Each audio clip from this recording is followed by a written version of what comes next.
खबरें।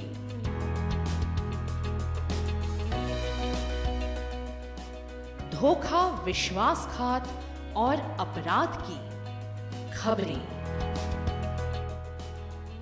जमीन पर चमकते चांद सितारों की खबरें। हर खबर से रहिए बाखबर, हर खबर की तह तक।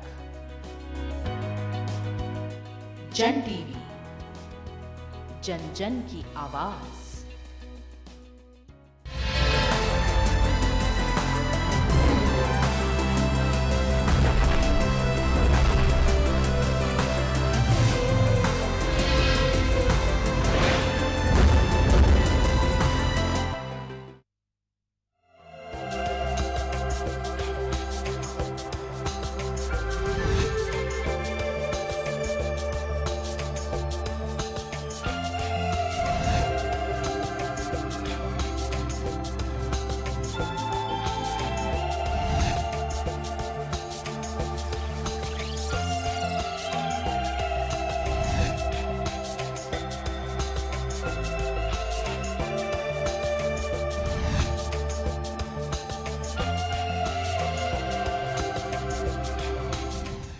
देश की सरकार और देश के किसान अब टकराव के मूड में हैं।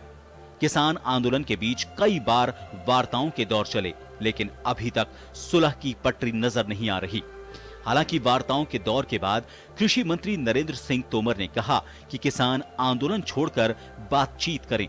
सरकार कृषि कानूनों में संशोधन को तैयार है, लेकिन उधर किसानों ने अपनी मांगों में कानून वापसी की मांग रखी है और इससे कम पर वो सहमत दिखाई नहीं दे रहे। हालांकि इस बीच पीएम मोदी ने ट्वीट किया, जिसमें केंद्रीय मंत्री पीयूष गोयल और नरेंद्र तोमर की किसानों की मांगों पर की गई बात का लिंक शेयर करते हुए सुनने की अपील की गई है, जिससे साफ होता है कि अब सरकार इससे ज्यादा झुकने को तैयार नहीं है। किसान भाइयों और बहनों को आग्रह करना चाहता हूं कि आप सब ने चर्चा के दौरान जो प्रश्न उठाए थे, उन प्रश्नों का समाधान करने के लिए लिखित प्रस्ताव भारत सरकार ने आपके समक्ष भेजा है। आप उन प्रस्ताव पर विचार करें।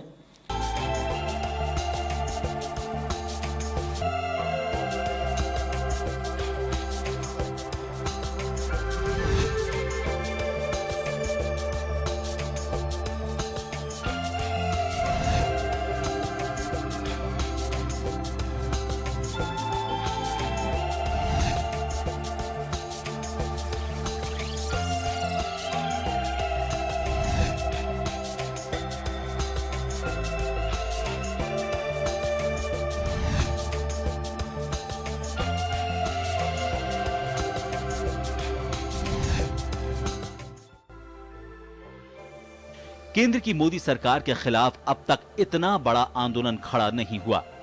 यहां तक कि सीएए और दूसरे मुद्दों पर भी न तो विपक्षी दल कांग्रेस और न ही दूसरे दल आंदोलन खड़ा कर सके। लेकिन मोदी 2 सरकार में किसानों ने इस बार बड़ी चुनौती दी है। साथ ही अब सरकार के रुख को देखते हुए आंदोलन को उग्र करने की चेतावनी देते हुए रणनीति भी तैयार हो गई है, जिसमें पूरी तरह से दिल्ली को घेरने की चेतावनी दी गई है। उधर किसानों से घिरी केंद्र सरकार ने इस चक्रव्यूह को तोड़ने के लिए देश भर में 700 जगहों पर किसान चौपाल करने का निर्णय लिया है, जिसमें कृषि कानून के फायदे किसानों को गिनाने का काम होगा। सड़क पर डटे किसानों की जंग अब लंबी होती दिख रही है। उधर मोदी सरकार इस आंदोलन पर ठंडे छींटे डालने की कोशिश कर रही है। अब देखना होगा कि किसान आंदोलन पर कुछ हद तक झुकी सरकार का अगला कदम क्या होता है। लेकिन इस बीच ये तय हो गया है कि किसान और सरकार दोनों ही टकराव के मूड में जरूर हैं। ब्यूरो रिपोर्ट, जन टीवी, जयपुर।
नमस्कार जंटी में स्वागत है आपका। मैं हूं योगेंद्र। आप देख रहे हैं खास खबर।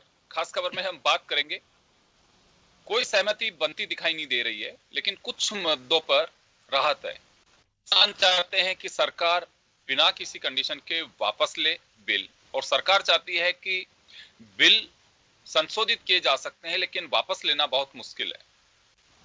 तो एक तरफ किसान चाहते हैं अगर सरकार वापस लेने के मूड में है वो तो चर्चा करें, नहीं तो हम बिल्कुल नहीं करेंगे। तो इसे क्या टकराव माना जाए? आपने मजमून देखा, लगातार चर्चाओं के दौर हैं। प्रधानमंत्री नरेंद्र मोदी ने कहा कि उम्मीद हमेशा रहनी चाहिए, संवाद बना रहना चाहिए। तो किसान भी यही बात कहते हैं, लेकिन टकराव कहाँ है?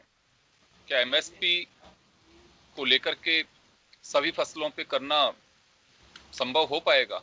बहुत सारे ऐसे टेक्निकल पेच हैं जो किसान नेता भी समझते हैं, सरकार भी समझती हैं, और इसी बीच कई राजनीतिक दल इस मासूमियत, इस भोलेपन का फायदा भी बेजा उठा रहे हैं।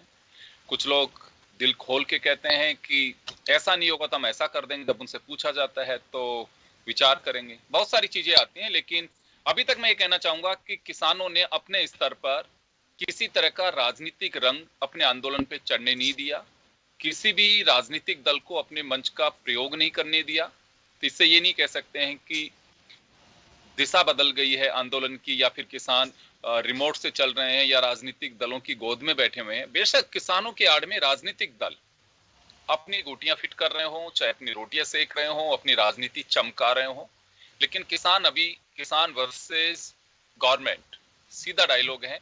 अभी तक कहीं को बीच की ऐसी स्थिति दिखाई दे नहीं रही है।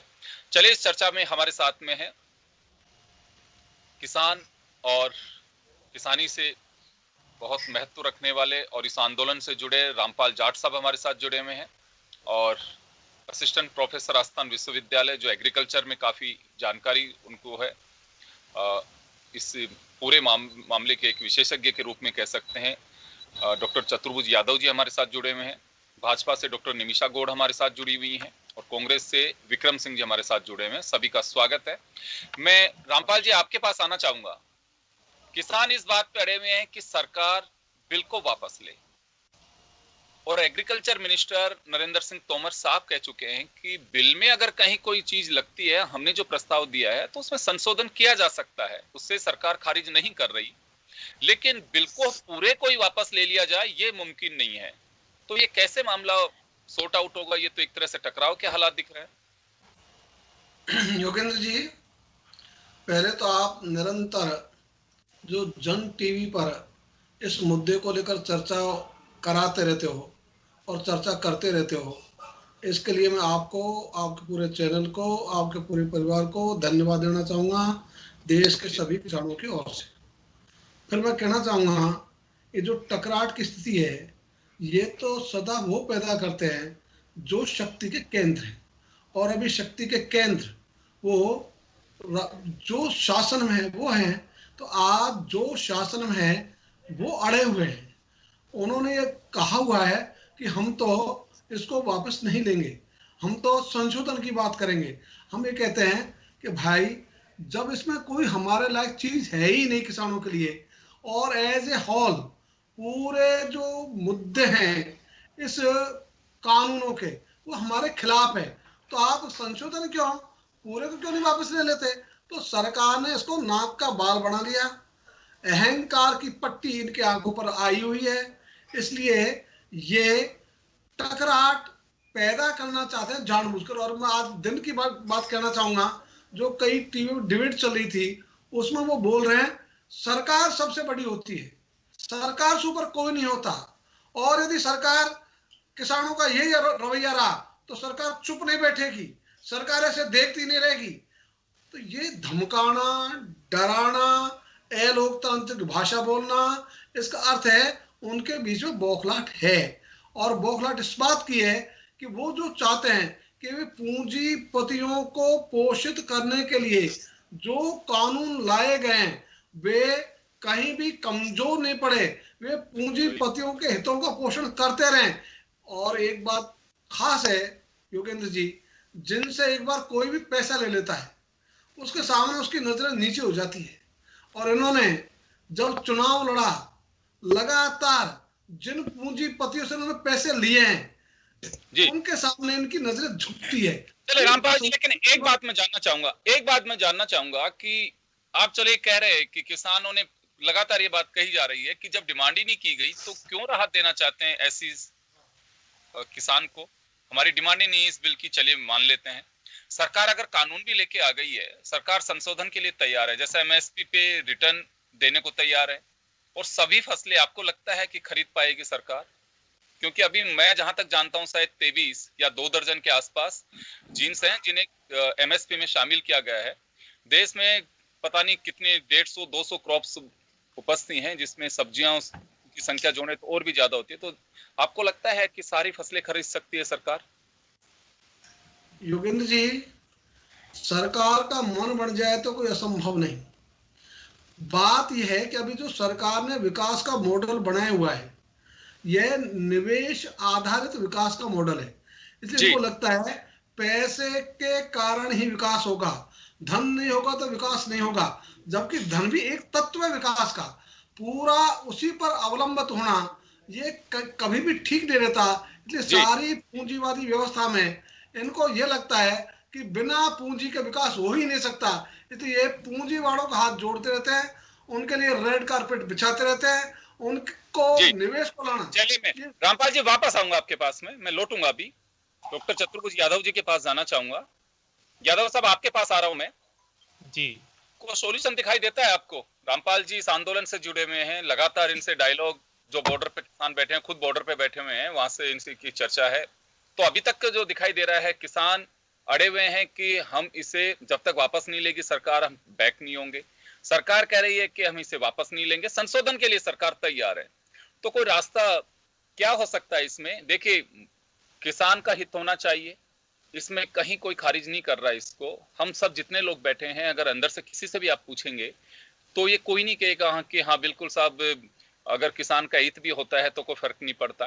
कोई नहीं चाहता किसान का हित हो, तो कोई रास्ता निकलने की संभावना लगती है आपको? क्योंकि 2 वीक से ज्यादा आंदोलन हो चुका है दिल्ली में, और 90 दिन से ज्यादा ये किसान आंदोलन स्टार्ट जब हुआ, पीपली गांव हरियाणा के जहां लाठीचार्ज हुआ, वहीं से इसका आगाज हुआ था। तो एक लंबा समय निकल चुका, 3 महीने का वक्त कम नहीं होता, हम किसी नतीजे पे नहीं पहुंचे अभी तक। योगेंद्र जी, रास्ता तो मुझे लगता है कि इतना लंबा खिंच गया ये भी बड़ी बात है। रास्ता जिस दिन चाहे उसी दिन निकल सकता है, बेशक सरकार की इच्छा शक्ति हो। सरकार की इच्छा शक्ति है, इच्छा शक्ति में कहाँ संदेह लग रहा है आपको? हाँ, मैं यही आपको बता रहा हूँ कि जैसे आपसे ये हो रहा है ना कि हर चीज में बीच का रास्ता नहीं होता। हर जगह हम देखें ना कि नहीं बीच का रास्ता ही हो, तो हर जगह बीच का रास्ता नहीं होता है। जिसकी कई बार होता है ना कि किसान संगठनों की बेसिक चीज ये है कि जिसकी फाउंडेशन, जिसका इंटेंशन ही गलत है, फिर बीच का रास्ता कैसे हो सकता है, पहली चीज। दूसरी चीज जो आपने शुरुआती वक्तव्य में बताया कि संवाद होना चाहिए, तो संवाद की 2 प्रक्रिया है, कानून बनने से पहले संवाद और कानून बनने के बाद में संवाद। और संवाद का एक विशेष मंत्र होता है कि संवाद हमेशा तब संभव होता है जब खुला दिमाग हो और जिसमें कम से कम ये संभावना हो कि कोई भी परिणाम हो। अगर पहले से ही परिणाम को डिसाइड कर ले कि नहीं नहीं ये तो नहीं हो सकता, तो फिर संवाद की गुंजाइश खत्म हो जाती है। मुझे इस कानून की जो कानून जो है उससे ज्यादा जिस तरीके से इस कानून को लाया गया, वो मुझे लगता है कि किसी भी तरह से उसको डेमोक्रेटिक नहीं कहा जा सकता। और जो बात रामपाल जी ने कही है कि नहीं सरकार सुप्रीम है, तो फिर तो मुझे लगता है कि एक लाइन और लिख देनी चाहिए संविधान में कि नहीं नहीं आपको आंदोलन की कोई जरूरत नहीं है, आपको डिमांड की कोई जरूरत नहीं है। सरकार जो करेगी, एक बार वोट ले लिया ना, एक बार सरकार बन गई है, मतलब जनता का मत हम तय करेंगे, अब आपको कोई किसी तरह की बात नहीं रखनी है। इसका मीनिंग यही निकलता है। तो अगर संवाद है तो फिर संवाद से पहले ये कहना, जैसे हमने पिछले डिबेट में भी बात की थी कि जब संवाद शुरू हो रहा था उससे पहले बार बार ये घोषणा करना कि साहब इस कानून में तो कोई कमी नहीं है, ये कानून तो परफेक्ट है, ये तो किसानों के हित में है, तो संवाद तो आपने खत्म कर दिया ना। क्योंकि आपने पहले से ही प्राइम मिनिस्टर साहब ने, कोई और कहे तो कोई छोटी मोटी बात है, प्राइम मिनिस्टर साहब कह रहे कि नहीं नहीं साहब कानून बहुत फायदेमंद है, तो फिर संवाद की तो गुंजाइश ही खत्म हो गई। अब जैसे बीच के रास्ते की जो हम बात कर रहे हैं, ये कि बीच का रास्ता निकले, देखिए ये इसी तरह की बात है ना कि जैसे आपको कोई मिठाई का डब्बा दे और कहे कि भैया मुझे मुझे नहीं चाहिए, चाहिए आप इस पे कितना ही क्यों नहीं लपेट दो, नहीं नहीं मैं थोड़ा सा इसमें एक मिठाई और डाल देता हूँ, थोड़ी सी हटा देता हूँ, ये कोई बात नहीं होती है। यहाँ जो बेसिक चीज है वो बेसिक चीज ये है कि इसमें खेती का कॉर्पोरेटाइजेशन हो रहा है, नंबर 1। नंबर 2, कोई एक आखिर किसानों का प्रतिनिधित्व कौन करेगा? मतलब इस सवाल को हमको लेना चाहिए कि डेमोक्रेसी में किसानों का प्रतिनिधित्व सरकार एकमात्र रूप से करती है या किसान संगठन करते हैं या किसान करते हैं? मतलब हम किसको माने? तो इसका मतलब है कि सरकार संगठनों की भूमिका नकार रही है। इवन जो बीजेपी से एसोसिएट संगठन है वो संगठन भी कभी डिमांड नहीं की इस तरह के कानून की। तो इस तरह के कानून की जब किसी ने मांग ही नहीं की योगेंद्र जी, तो फिर संवाद कहाँ हुआ?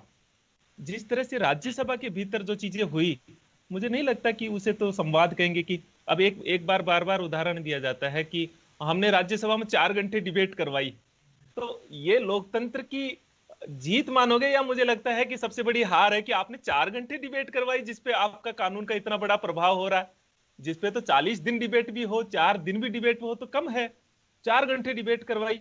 तो ये तो मुझे लगता है कि आप खुद ही इस बात को नकार रहे हो कि हमारे लिए पार्लियामेंट की कोई जरूरत नहीं है, हमारे हेजिटेशन की कोई जरूरत नहीं है। संवाद आखिर किस तरीके से हो? संवाद का मतलब क्या हो? 6 दौर की वार्ता हो चुकी है, ये एक संवाद है। ये सरकार कह रही है, अभी लेटेस्ट ट्वीट्स देख रहा था गवर्नमेंट की ओर से कि जब चाहे किसान वार्ता के लिए आमंत्रित है, कभी आ सकते हैं। इधर किसान कह रहे हैं कि हमारा जो एजेंडा क्लियर है, सरकार जब चाहे फैसला कर सकती है। तो ये तो एक टकराव की स्थिति बन रही है। नहीं, उस वार्ता में ये भी है क्या कि हम वार्ता करेंगे, उस वार्ता में हम इन बिलों को वापस भी ले सकते हैं? पहले से डिक्लेयर कर देते साहब बिल में कोई कमी नहीं है, फिर हम ये कहें कि हम वार्ता के लिए तैयार है, तो ये तो दो तो कॉन्ट्राडिक्टरी चीज हो गई ना। चलिए मैं वापस आ रहा हूँ आपके पास, मैं वापस आ रहा हूँ। वाली बात होगी। सीपी यादव जी वापस आ रहा हूँ आपके पास में। मैं निमिषा जी के पास जाना चाहूंगा। निमिषा जी, 2 गैर राजनीतिक लोग हमारे साथ में जुड़े हैं, इनका कोई राजनीति से वास्ता नहीं है और आपने सुना भी है इनको। यहाँ बात ये आती है कि एक तो लगातार किसानों की तरफ से ये कहा जा रहा है कि कभी भी जो एक समान विचारधारा की बात आरएसएस और बीजेपी करती है, भारतीय किसान संघ उनका एक अग्रिम संगठन के रूप में है, कभी उन्होंने डिमांड नहीं की, जैसे कि अभी रामपाल जी ने भी कहा, चतुर्भुज यादव जी ने भी कहा। तो किसके डिमांड पे बिल लाया गया? और अभी इतने लंबा 3 महीने का आंदोलन हो चुका है, अभी तक कोई रास्ता नहीं निकल रहा। सरकार कहती है कि हम इसमें संशोधन कर सकते हैं, किसान कहते हैं कि इसे वापस लीजिए, बिना डिमांड क्यों बिल लेकर के आ रहे हैं?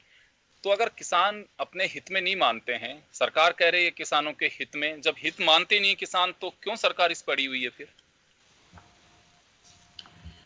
Yogendra ji, without any interruption I want around 2 minutes मैं अपना कंपाइल कर लूंगी। Yes, continue. देखिए, किसानों की डिमांड आजादी के 7 दशक और आज भी हमारा किसान मजबूर है, और मजबूर है उन लोगों के हाथों में आत्महत्याएं भी हो रही हैं। मौसम पर तो निर्भर रहता ही है किसान, लेकिन आज भी मजबूर है मध्यस्थों के हाथों अपने प्रोडक्ट को लेकर के सप्लाई करने तक। जहां डिमांड है वहां सप्लाई के बीच में जो वैक्यूम है, उसके वैक्यूम के बीच में पिस्ता सा हमारा किसान भाई।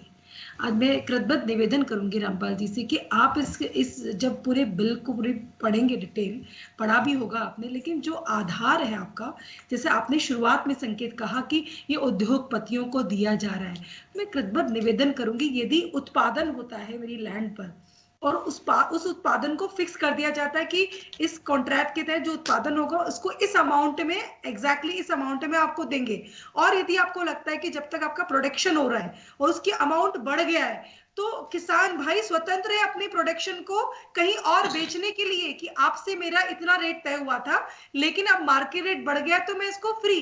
तो दोनों सिरे में वो उसका एक मिनिमम रेट तो फिक्स हो ही गया उस कॉन्ट्रैक्ट के साथ में, और मैक्सिमम भी यदि जाता है तो फ्री है। दोनों ही स्थिति में उस किसान भाई को फायदा है।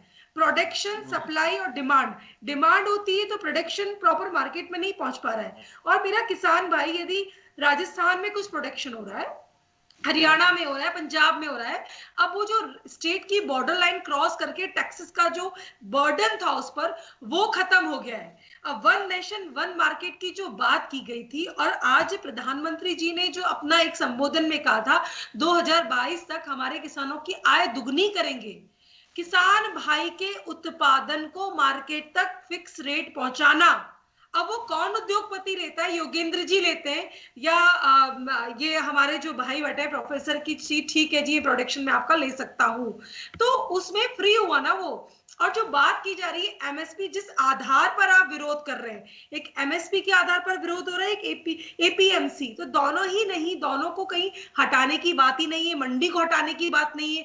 ये दिग्भ्रमित करना और दिग्भ्रमित होना भी अपने आप में एक बड़ा औचक है कि यदि इस भारत का किसान समृद्ध और सक्षम होता है, उसके मार्केट को लेकर के आप उसको अपर लेवल पे ले जाते हैं, उसके प्रोडक्शन को, तो सपोर्ट करना चाहिए। इसकी जो संवाद तो आज भी है, संवाद सेतु का जो वैक्यूम आ रहा है ना, उस पर सरकार बात कर रही है, और मैं तो दृढ़ता से आपको कहूंगी ये बात। और एक बात और जो चतुर्भुज जी ने कही कि बातचीत ही नहीं हुई है। बिल्कुल बिल्कुल, नीति आयोग की कमेटी में रिप्रेजेंटेशन हुआ है, सालों से बात हुई है, और जब कांग्रेस जो यहाँ पर एक सबसे प्रमुख राष्ट्रीय राजनीतिक दल के रूप में राजस्थान में हम लोग हैं, तो वो खुद अपने घोषणा पत्र में कहते हैं कि जी हम तो उसको लागू करेंगे, मंडी मुक्त व्यापार करेंगे, और कई राज्यों में निमिषा जी एक सवाल सुनिए, एक सवाल है मेरा। अभी आपने कही कि वन नेशन वन मार्केट, अभी थोड़े दिन पहले की बात है, कुछ संदेह इस तरह से पैदा किसान के जहन में हो रहे हैं,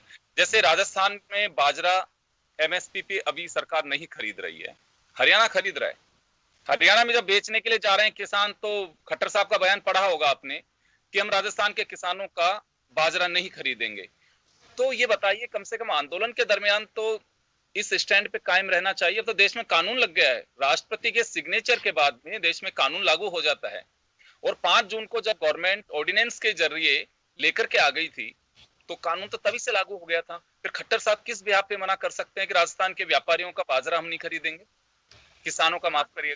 जो मध्यस्थ थे किसानों से सीधा वो खरीदने को रेडी थे, लेकिन जो ट्रेडिंग करके आ रहे थे, और जिस आधार पर देखिए बहुत ही ट्रिकी से स्टेट गवर्नमेंट को तो एमएसपी की खरीद की बात कर रहे हैं, विरोधी इस आधार पर कर रहे हैं कि एमएसपी यहाँ के किसानों को, राजस्थान के किसानों की खरीद नहीं हो रही है एमएसपी के आधार पर, और वो हरियाणा जा रहे हैं, यहाँ 1300 में खरीदती, वहां 2100 में खरीदती। तो वहां उन्होंने कहा था मध्यस्थों से नहीं, सीधा किसानों से फिर भी खरीदा जा सकता है। ये तो अपने आप में विरोधाभास जो अरे साहब फिर भी क्या होता है, जब एक बार बताइए, आप ओपन मार्केट लेकर के जा रहे हैं, ओपन मार्केट की बात कर रहे हैं। मैं ऐसे बहुत सारे किसान बताता हूं कि वो किसान भी है, 40-50 बीघा उसके पास में जमीन है, और उसके अलावा वो आड़त का काम भी करते हैं। तो उसको क्या कहेंगे कि नहीं नहीं ये तो व्यापारी है, किसान नहीं हो सकता। सीकर, झुंझुनू, आड़तियों का काम आप करते हैं, तो आड़तियों की जगह सीधा डायरेक्ट कनेक्ट यदि किसान भाई हमारा हो रहा है, किसान भाई और बहन हमारे हो रहे हैं, सीधा कनेक्शन में आ रहे हैं, डायरेक्ट मध्यस्थ आड़ती है जिनका सम्मान पूर्वक कहा जा रहा है, जो एक बौखलाहट है ना वो इसी की है। मध्यस्थ समाप्त, मैं आपके पास में वापस आ रहा हूँ, मैं वापस आ रहा हूँ, निवेदन करूंगी। योगेंद्र जी मुझे 30 सेकंड दे सकते हैं? और मैं दूंगा नहीं, पहले विक्रम सिंह जी के पास जा रहा हूं। पहले मैं एक बार विक्रम सिंह जी के पास में जाऊंगा। विक्रम सिंह जी, कांग्रेस को लगातार सरकार बीजेपी कोट कर रही है कि कांग्रेस क्यों विरोध कर रही है। कांग्रेस का तो खुद का घोषणा पत्र था, तो आप लोगों में तो एक मुद्दे को लेकर तो सहमति बनी। अगर घोषणा पत्र आपका ये एमएसपी मंडी कल्चर को अगर खत्म कर रहा था, तो चलिए सहमति तो बनती है कई जगह, तो आप लोग फिर आप क्यों विरोध कर रहे हैं? ये बीजेपी का कहना है। ये पहली बात तो ये है, भाजपा सिर्फ कांग्रेस को टारगेट करने के अलावा इनके पास कोई काम है नहीं। हर काम को ये कांग्रेस पे डालते हैं और लागू कर देते हैं। इसी तरह से जीएसटी का काम कांग्रेस लागू कर रही थी, क्योंकि कांग्रेस ने चर्चा शुरू की थी, तो जीएसटी हमने लागू कर दी। और आप देखिए कि किस तरह से किसानों के साथ, आज मैं सभी से माफी मांगते हुए कहता हूं कि मुझे जो ये कहता है, सुनता है, आपने भी वो शब्द काम में लिया कि किसान अड़ा हुआ है। किसान कैसे अड़ सकता है? अड़ियल रवैया है सरकार का, सरकार अड़ी हुई है, जिसके हाथ में रामपाल जी साहब ने जैसे कहा कि शक्तिशाली तो सरकार है, मानना पड़ेगा। ये इसी तरह का उदाहरण है, जैसे कोई कमजोर आदमी जा रहा हो और कोई डॉक्टर उसको पकड़ के जबरदस्ती कहे कि नहीं तू दुबला दिख रहा है, मैं तेरे को इंजेक्शन देके मोटा करूंगा। अगला कह रहा है भैया मुझे कोई बीमारी नहीं है, मेरी सेहत ऐसी है, तू मेरी क्यों चिंता कर रहा है? बोले नहीं मैं तो चिंता करूंगा, तेरे को इंजेक्शन लगा के विटामिन के मोटा करूंगा। किसने मांगा कानून? ये किस किसान ने इनके पास कहा? मतलब ये कैसे अपने आप को देख कि आप जून में ये अध्यादेश लाए, सितंबर में इन्होंने जबरदस्ती किस तरह से अलोकतांत्रिक तरीके से राज्यसभा में जिस तरह से पास करवाया, उससे पहले 2019 से इन अडानी और अंबानी जी की कंपनियां रिटेल में शेयर खरीद रही हैं और बड़े बड़े गोडाउन बनाने शुरू कर दिए। हरियाणा में अभी ताजा एक किस्सा कल खुला है, हजारों बीघा जमीन इन्होंने पानीपत के पास लेके छोड़ रखी थी, कन्वर्जन के लिए एप्लीकेशन पेंडिंग पड़ी थी, उसको बिल लाने के 28 दिन बाद खट्टर सरकार ने उसको पास करके जैसा उस कंपनी ने चाहा वैसा ही उसको कन्वर्ट कर दिया गया। ये किस तरह की मंशा है? ये कह तो रहे हैं, लेकिन सरकार क्या करना चाहती है? सरकार सिर्फ चुनाव लड़ना चाहती है, सारे काम धंधे व्यापारियों को सौंप के दलाली खा के और चुपचाप बैठना चाहती है। सरकार का काम ये नहीं है।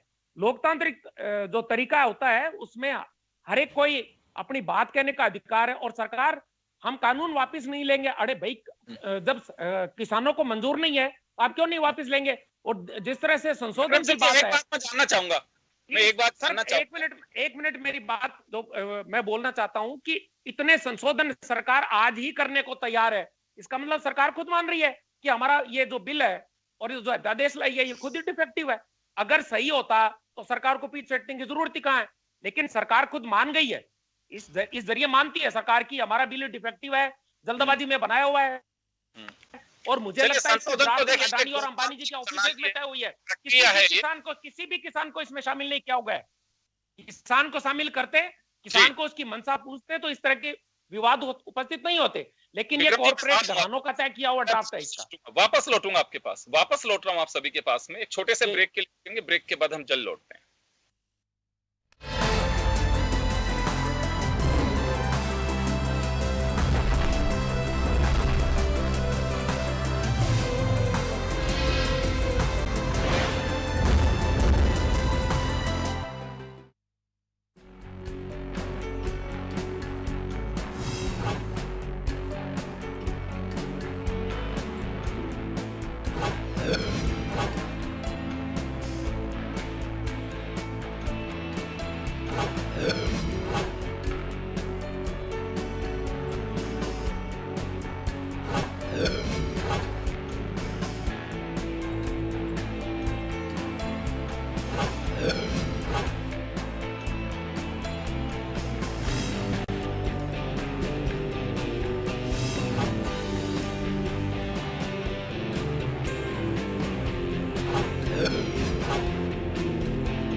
खबर जो कभी बताती है सच तो कभी कराती है एहसास। खबर जो है कुछ खास। खबर ही तो है जो कभी बनती है राजनीति से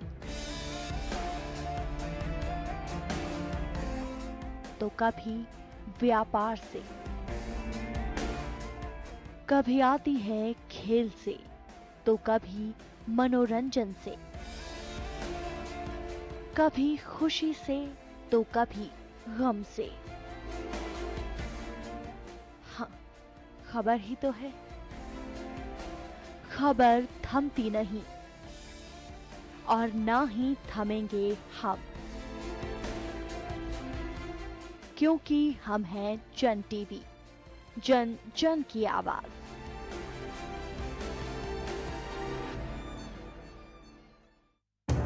जिंदगी का हर पहलू दिखाता है जन टीवी।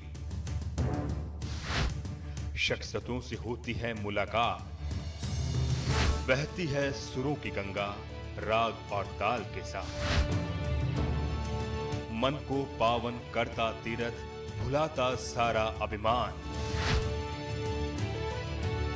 हम करते हैं नारी युग का सम्मान। जगमगाते हैं मनोरंजन का संसार। लगाते हैं यादों का अंबार। खेलों से बढ़ जाती है मन की रफ्तार। हम हैं आपके दिल की आवाज, जन टीवी, जन जन की आवाज।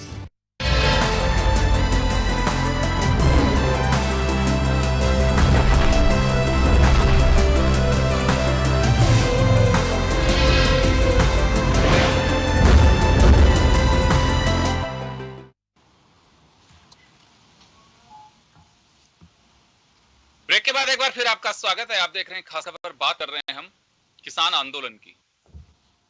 सरकार और किसान के बीच चर्चा और चर्चाओं के 6 दौर की वार्ता हो चुकी है, लेकिन कोई नतीजा निकल नहीं पाया अभी तक।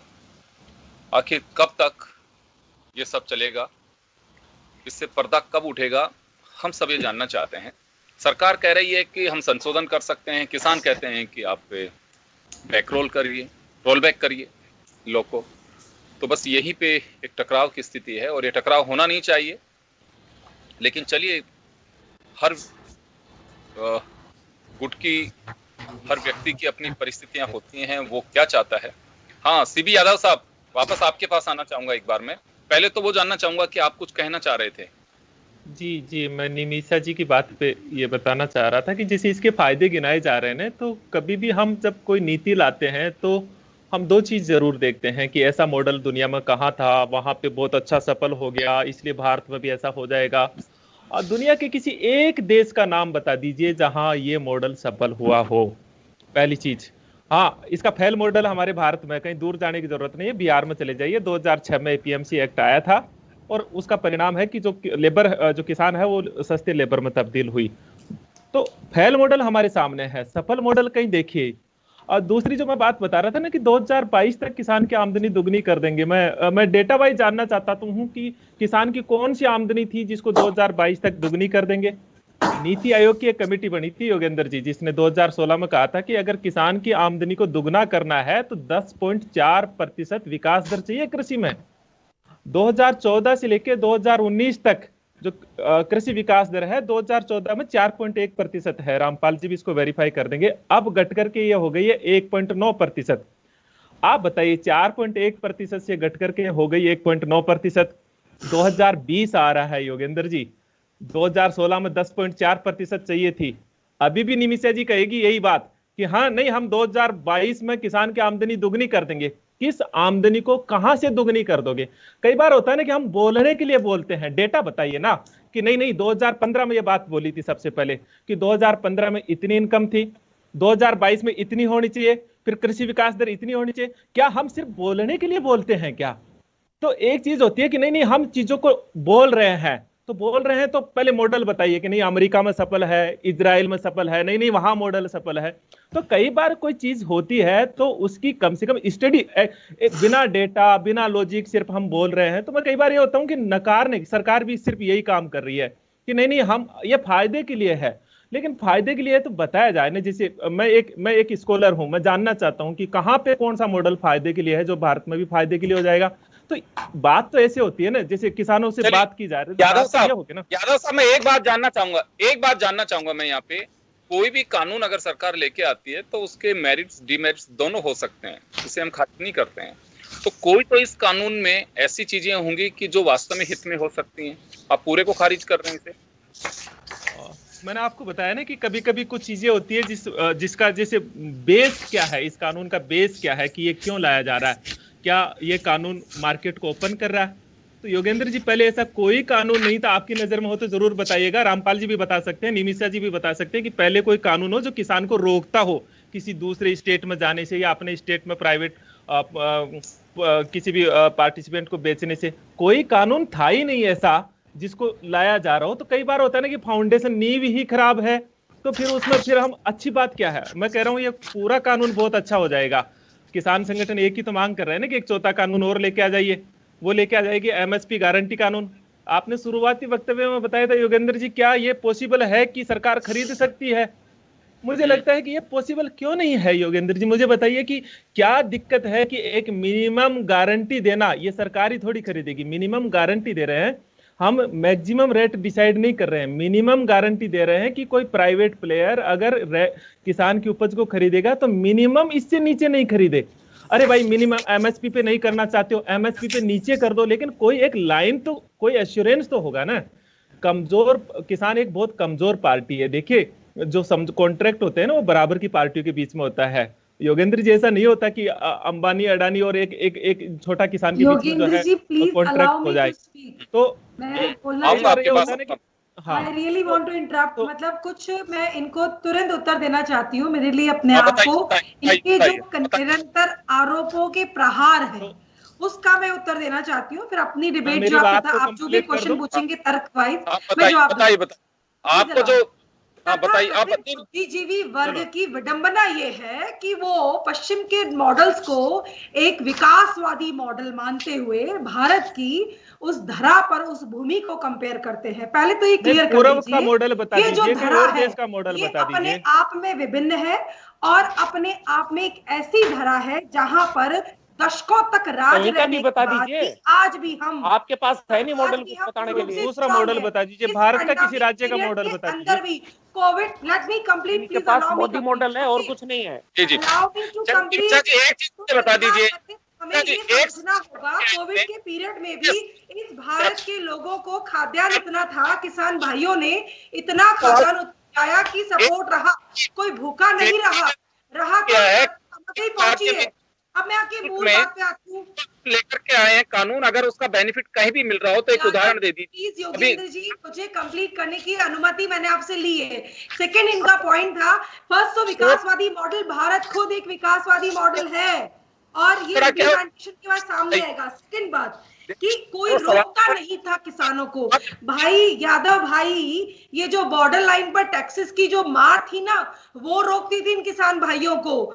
और आज आप कह रहे हैं कि वो बेचारा अडानी अंबानी, अजी आप उद्योगपतियों का नाम ले रहे, मेरा किसान भाई बेचारा नहीं है, उसको मजबूत, सक्षम और मजबूत बनाने के लिए किसान बिल लाया गया बना देंगे बेचारा, प्रस्तुतिकरण का आपका ये बिल बना देगा किसान को बेचारा है और हम उद्योगपति के साथ उलझ जाएंगे कॉन्ट्रैक्ट, ऐसा नहीं होगा। आप आगे बढ़िए, लोकतंत्र के चतुर्थ स्तंभ से भी मैं निवेदन करूंगी, आप आगे बढ़िए और हमारे किसान भाइयों को मजबूत बनाइए, ना कि मजबूर होना चाहिए। वेरी गुड, बहुत अच्छी बात है निमिषा जी। लेकिन जो सवाल एक खड़ा कर रहे हैं रामपाल जी जाट खड़ा कर रहे हैं, सीवी यादव जी खड़ा कर रहे हैं, आपने कहा कि तथाकथित बुद्धिजीवी वर्ग, आप छोड़िए उस बात को, ये एक जानकारी चाह रहे हैं, कोई भी बिल कोई भी कानून लेके आते हैं उसके हम एक्सरसाइज भी करते हैं कि हाँ वहां पे इस तरह से सक्सेसफुल है, हम इससे और आगे लेकर के जा रहे हैं। वही तो सवाल पूछना चाह रहे हैं ये सरकार से कि कोई भी स्टेट में, देश के में या किसी भी मुल्क में सक्सेसफुल अगर कहीं ये एजेंडा हुआ हो तो बता दीजिए।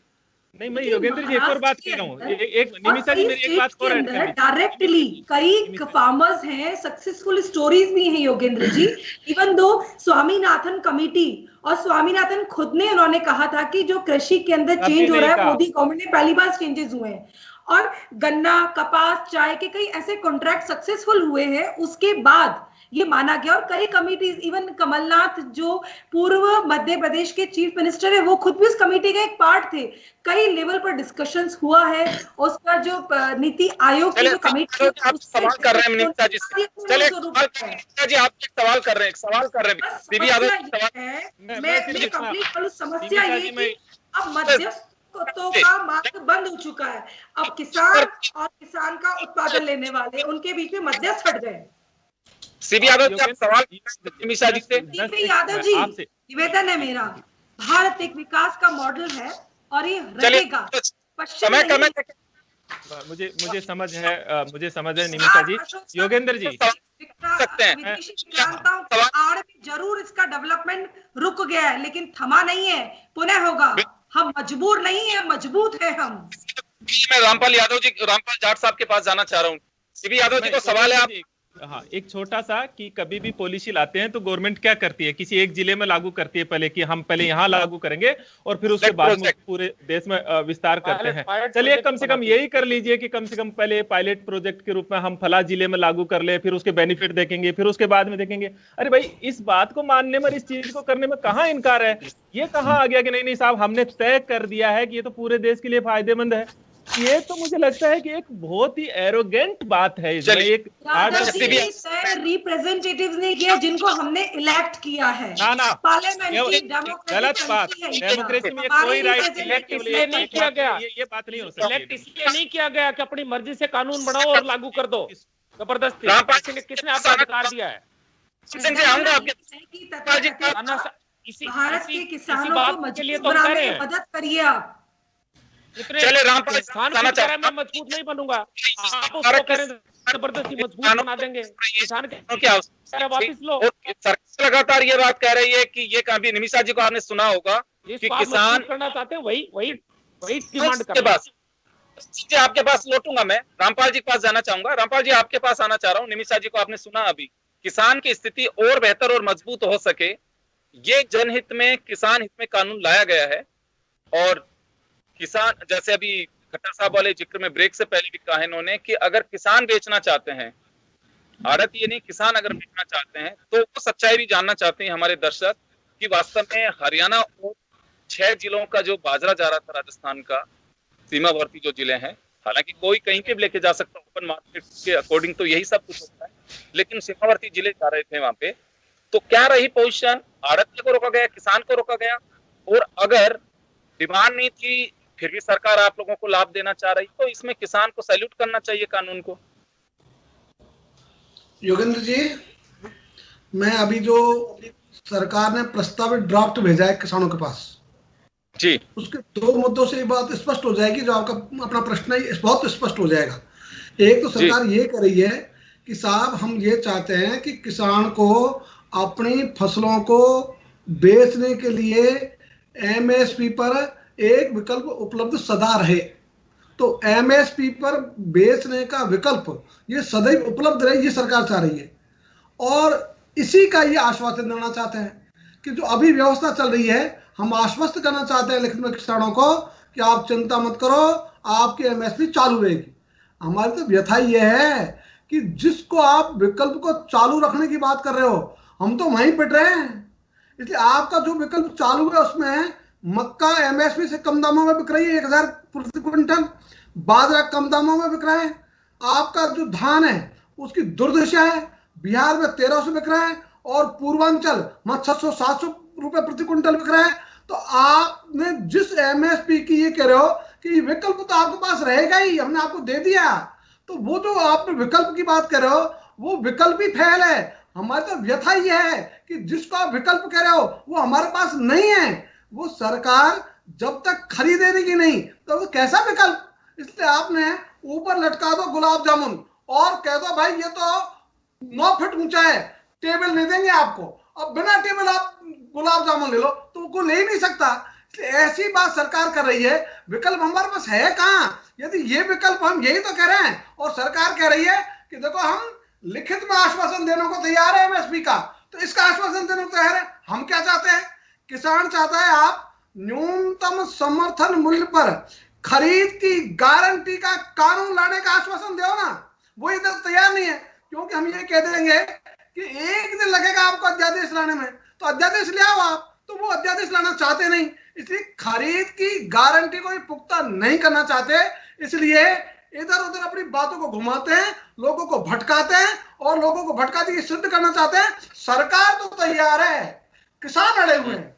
किसान अड़ा हुआ नहीं है, ये सरकार अड़ी हुई है और जानबूझ कर अड़ी हुई है। तो जिसको भी विकल्प कह रही है, जिसको लिखित आश्वासन कह रही है, वो तो अर्थहीन है, उनका कोई अर्थ ही नहीं है। तो उनको लेकर हम करेंगे क्या? तो पहले ही है। हमने कहा हमारी तो व्यथा ये है कि जिसको आप विकल्प बता रहे हो वो विकल्प हमारे काम नहीं आ रहा।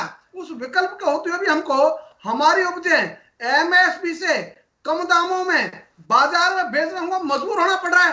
आप उसका काम ही नहीं करते। इसलिए आज बाजरा जो आपने रास्ता की चर्चा की योगेंद्र जी, बाजरा किसानों को 1100, 1200, 1300 रुपए प्रति क्विंटल क्यों बेचना पड़ रहा है?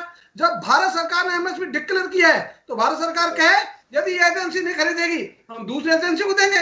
तो एजेंसी के कारण से आप क्यों रुकते हो भाई? यदि कोई एक एजेंसी फेल हो गई, दूसरा विकल्प दे दो और चलो मत दो।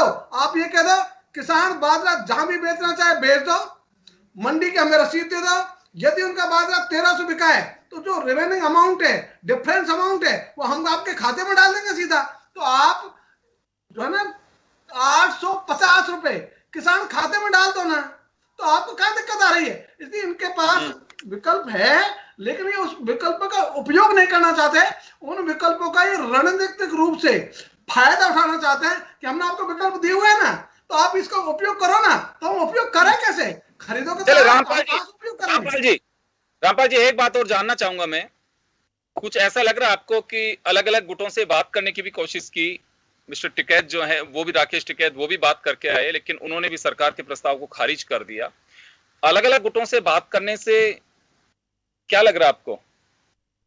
योगेंद्र जी, सरकार की हमेशा नीति रहती है कि कैसे न कैसे आंदोलन को बिखेरा जाए, आंदोलन को कमजोर किया जाए। इसकी रणनीति सरकार अपनाती है, हर एक सरकार अपनाती है। तो जो अच्छी सरकार होती है वो नहीं अपनाती, लेकिन जिन सरकारों में अच्छाई नहीं होती वो यही काम करती है। इसलिए ये जो काम है, तो सरकार कितना भी चालो कि किसानों में फूट पड़ जाएगी, किसान गुट अलग अलग हो जाएंगे। आज ये आंदोलन किसान संगठनों का नहीं बच्चा है, ये आंदोलन हो गया किसानों का आंदोलन। आज किसान बनाम सरकार है, यदि संगठन बनाम सरकार होता तो हो सकता है सफल हो जाते। आज तो कॉमन किसान जो किसी भी संगठन से जुड़ा हुआ नहीं है, उस आंदोलन में अपना घर बार छोड़कर सड़क पर रात रैन बसेरा कर रहा है। इसलिए वो जो किसान है वो इस आंदोलन की ताकत है। और हम ये चाहेंगे, अभी जो सरकार लोकतंत्र में राजशाही का काम कर रही है, वो राजशाही का स्वभाव छोड़े कि आप भी सारे ठेकेदार हो गए सबके दिमागों के। आप जिसको अच्छा कहोगे वो तो अच्छा, जिसको खोटा कहोगे वो खोटा। तो सारे प्रमाण पत्र आप ही बांटोगे क्या? और हित और अनहित ये तो पशु भी पहचानता है कि मेरा हित किस में, अहित किस में। तो भाई किसान तो बुद्धिमान मनुष्य है, बिना बुद्धि के खेती नहीं होती है। के वार्ता से किस निष्कर्ष पे पहुंच सकते हैं कि अभी तक कोई चर्चा जो हो रही हो सार्थक परिणाम सामने नहीं आ पा रहे हैं? हम ये मान के चल सकते हैं कि अभी तो फिलहाल कुछ दिखाई नहीं दे रहा है ऐसा? योगेंद्र जी, आप सही कह रहे हो। अभी दिखाई इसलिए नहीं दे रहा कि सरकार पहले ही मन बना के बैठी है कि हमको ये काम नहीं करना है। हमको तो केवल जनता में संदेश देने के लिए कि सरकार डायलॉग कर रही है, किसान अड़े हुए हैं, ये संदेश देने के लिए रणनीति के रूप में काम कर रही है। इसलिए इनके जो लिखित प्रस्ताव है वही इनकी पोल खोलते हैं कि जो आपने लिखित प्रस्ताव दिए हैं, उन लिखित प्रस्तावों में ऐसा कुछ नहीं है जिससे ये माना जाए कि न्यूनतम समर्थन मूल्य पर खरीद की गारंटी का कानून लाया जा रहा है किसानों को उनके ऊपर। चलिए, मैं आऊंगा आपके पास, मैं आऊंगा सर। समय थोड़ा कम है। मैं एक बार विक्रम जी के पास जाकर के निमिषा जी के पास जाऊंगा। विक्रम जी, आपके पास आना चाहूंगा। आपने सुना होगा पहले भी कांग्रेस सहित जो दूसरे दल हैं, शायद 24 दलों ने भी जब भारत बंद था उस समय समर्थन किया था किसान आंदोलन का। यह एक सवाल है मेरा, किसानों की इतनी डिमांड्स रही, इतनी उसकी उपज और उसके भी जो गैप रहा, उसकी मेहनत जो उसको मिलना चाहिए मेहनताना, वो मिल नहीं पा रहा है। और ये बात सही है कि आज ये सच्चाई है कि कोई किसान अपने बेटे को किसान नहीं बनाना चाहता। डॉक्टर बनाना चाहेगा, कोई छोटी पोस्ट पे योगा मास्टर बनाना चाहेगा, लेकिन किसान अपने बेटे को किसान नहीं बनाना चाहता। उस जानता है कि किस तकलीफ से निकलते हैं। तो आजादी के इतने साल बाद भी अगर आज नरेंद्र मोदी सरकार कह रही है कि हम एक नई क्रांति लेकर के आ रहे हैं किसान के जीवन को और उज्जवल बनाने के लिए, तो अब से पहले क्रांति नहीं लाई गई कभी?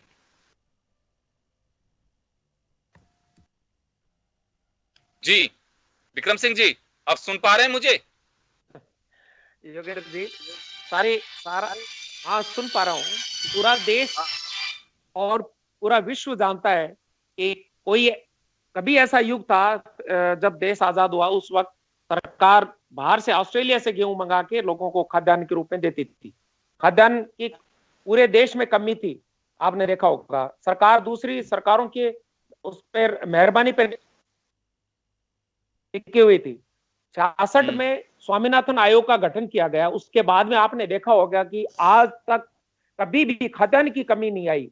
इवन सरकार के पास इतना भंडारण था कि कांग्रेस की यूपीए सरकार ने, मनमोहन सिंह जी की सरकार ने खाद्यान्न की गारंटी योजना कानून बनाकर लागू की कि खाद्यान्न किसी भी आदमी को खाद्यान्न के बगैर भूखा नहीं रहेगा।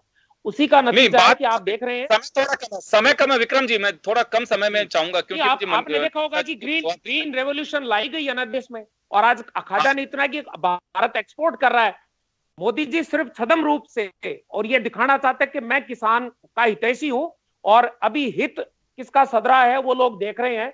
कॉर्पोरेट घरानों का हित साधने की तैयारी है, क्योंकि उनसे सारे कमिटमेंट पहले हो चुके हैं सरकार आने से पहले। तो धीरे धीरे ये जो उसी तरफ ले जा रहे हैं।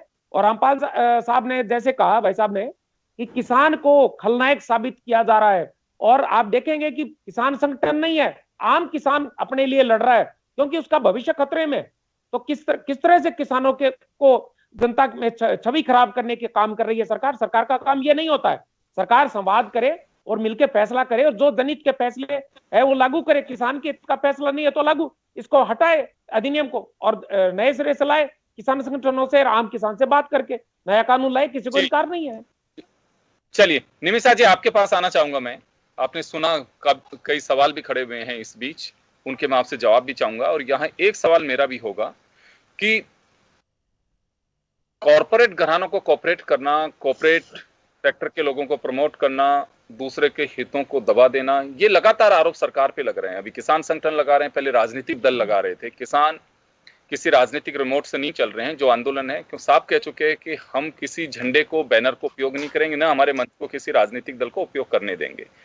तो ये एक आरोप ऐसा लग रहा है कि जो जनता के बीच भी चर्चा का विषय है कि ऐसा क्या सरकार चाह रही है कि जब किसान चाहते ही नहीं है तो सरकार वो देना चाहती है। देखिए योगेंद्र जी, सर्वप्रथम तो मैं आपको कहना चाहूंगी कि किसान क्या चाहता है, ग्रामीण तबका क्या चाहता है।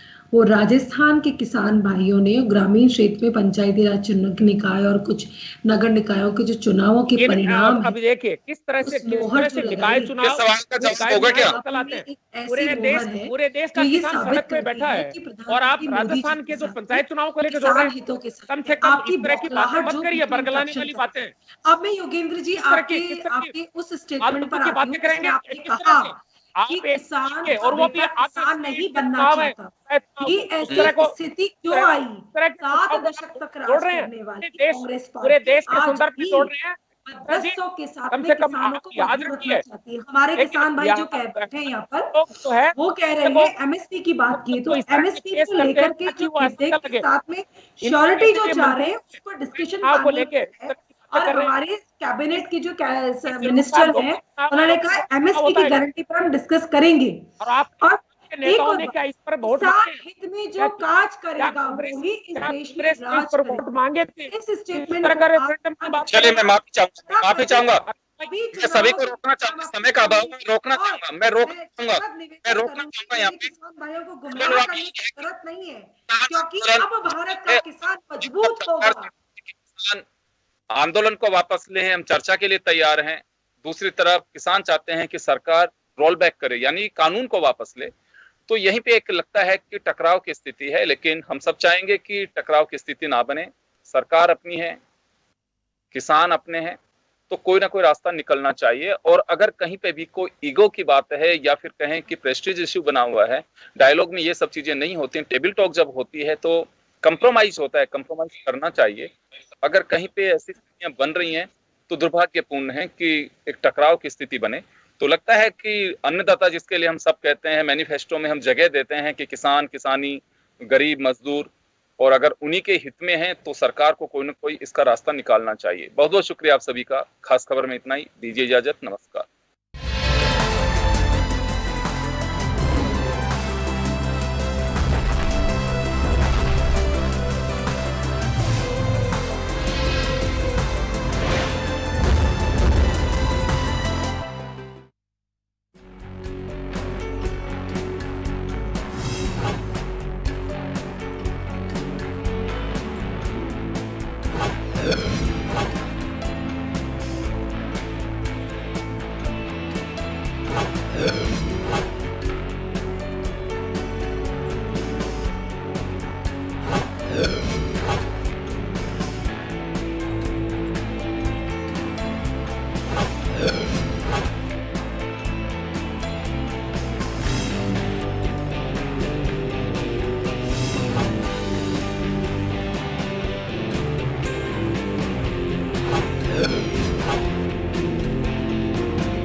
खबर जो कभी बताती है सच तो कभी कराती है एहसास।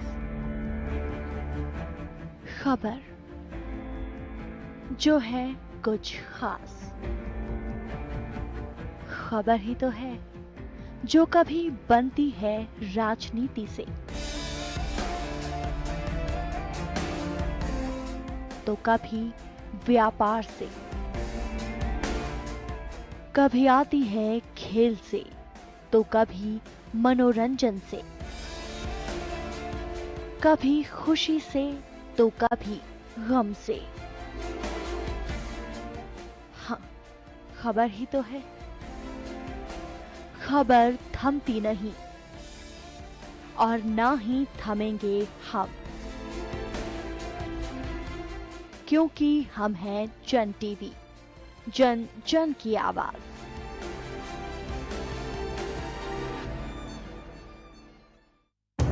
जिंदगी का हर पहलू दिखाता है जन टीवी। शख्सियतों से होती है मुलाकात, बहती है सुरों की गंगा राग और ताल के साथ। मन को पावन करता तीरथ, भुलाता सारा अभिमान। हम करते हैं नारी युग का सम्मान, जगमगाते हैं मनोरंजन का संसार,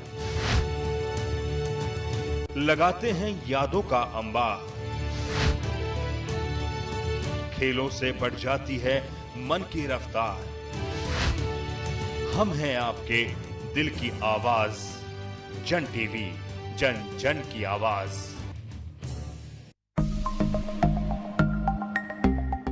खबरों का अंबार